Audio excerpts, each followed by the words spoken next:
Haleluya, Shalom Bapak Ibu Saudara yang terkasih di dalam nama Tuhan Yesus Kristus. Selamat pagi, selamat mengawali bulan yang baru ini dengan penuh rasa ucapan syukur dan sukacita yang daripada Tuhan. Puji Tuhan, kita akan kembali belajar kebenaran firman Tuhan yang terambil dari kitab Yesaya yang ke-31 ayat 1 sampai yang ke-9.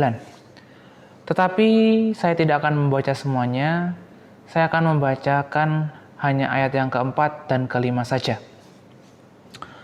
Yesaya 31 ayat yang ke-4 sampai yang ke-5 berbunyi demikian. Sebab beginilah firman Tuhan kepadaku, seperti seekor singa atau singa muda menggeram untuk mempertahankan mangsanya, dan tidak terkejut mendengar teriakan seluruh pasukan gembala yang dikerahkan melawan dia, dan tidak mengalah terhadap keributan mereka, demikianlah Tuhan semesta alam akan turun berperang untuk mempertahankan gunung Sion dan bukitnya. Seperti burung yang berkepak-kepak melindungi sarangnya, demikianlah Tuhan semesta alam akan melindungi Yerusalem. Ya, melindungi dan menyelamatkannya, memeliharanya, dan menjauhkan celaka. Puji nama Tuhan, beginilah firman Tuhan Bapak Ibu. Jadi judul renungan kita pada pagi hari ini ialah pengharapan yang pasti. Setiap orang memerlukan pengharapan. Pengharapan terkait dengan sumber-sumber pertolongan yang ada. Jadi, apa itu pengharapan? Pengharapan berasal dari kata harapan, yang menurut Kamus Besar Bahasa Indonesia artinya keinginan supaya menjadi kenyataan. Jadi yang dimaksud pengharapan di sini adalah menyerahkan segala macam permasalahan kehidupan kita, baik itu masalah pribadi, keluarga, ekonomi, bahkan masalah yang terlihat mustahil sekalipun hanya kepada Tuhan kita, yaitu Yesus Kristus. Karena Dia yang akan memberi segala jawaban dan kepastian kepada kita. Kalau kita lihat latar belakang ayat ini, secara singkat bercerita tentang bangsa Israel yang hendak berperang melawan bangsa adidaya pada zaman itu, yaitu Asyur. Tetapi di sini bangsa Israel itu tidaklah sama sekali mencari Tuhan, bahkan untuk memandang kepada Tuhan mereka tidak lakukan. Yang mereka lakukan adalah berharap kepada bangsa Mesir, mengandalkan pemikiran mereka sendiri. Mereka mengharapkan bahwa dengan berkoalisi politik dengan bangsa Mesir, mereka dapat mengalahkan bangsa Asyur.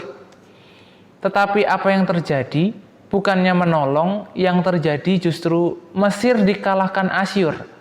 Dan akhirnya apa yang telah diharapkan oleh bangsa Israel pun akhirnya gagal dan sia-sia.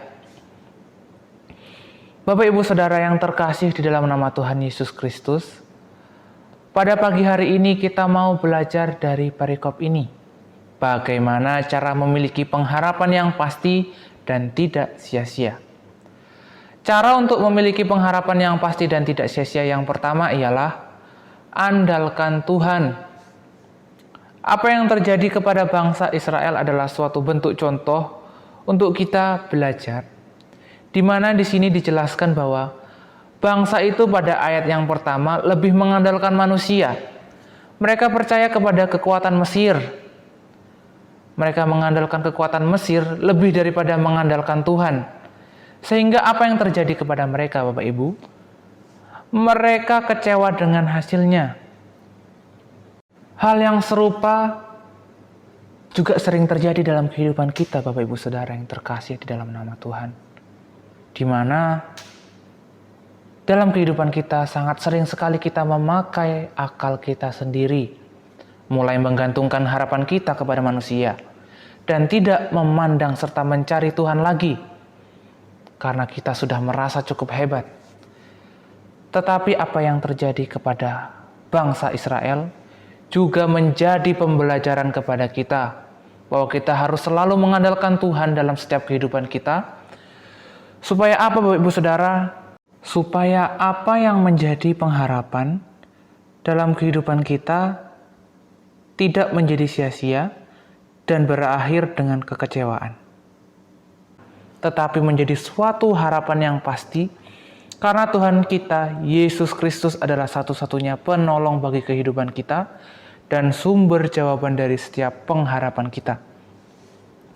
Karena dikatakan tadi di ayat yang keempat dan kelima, bahwa kekuatannya digambarkan seperti singa yang menjaga mangsanya dan burung yang menjaga sangkarnya, begitu juga Tuhan akan melindungi kita, menjaga setiap kita yang mengandalkan Tuhan.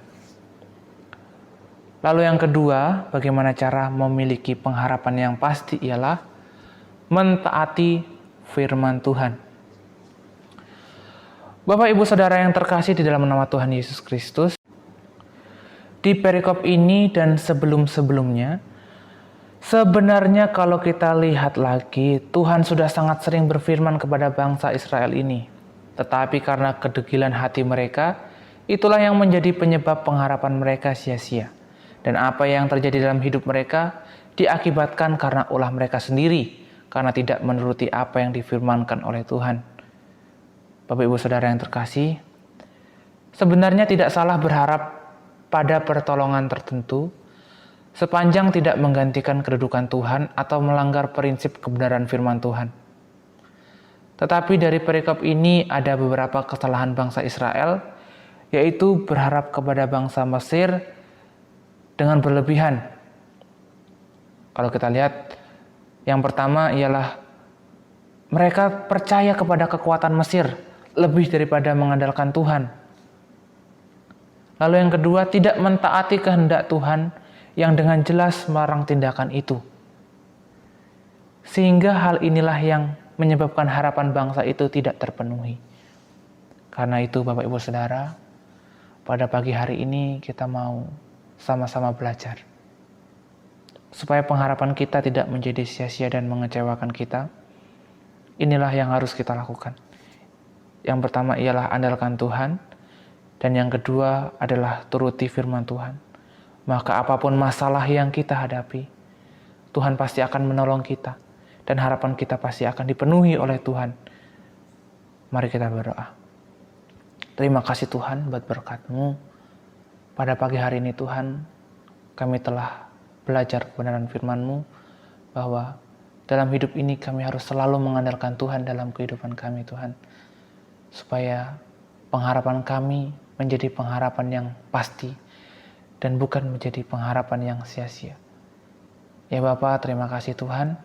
Kami awali pagi hari ini dengan penuh ucapan syukur dan kami alaskan di dalam nama Tuhan Yesus Kristus. Haleluya. Amin. Pengharapan yang pasti ku temukan di dalam Yesus, kekuatan di hati hanya di dalam nama Yesus. Tak pernah kau kecewakan saat ku berseru memanggil namamu Yesus. Tak pernah ku disia-siakan saat ku datang padamu Yesus. Tak pernah kau kecewa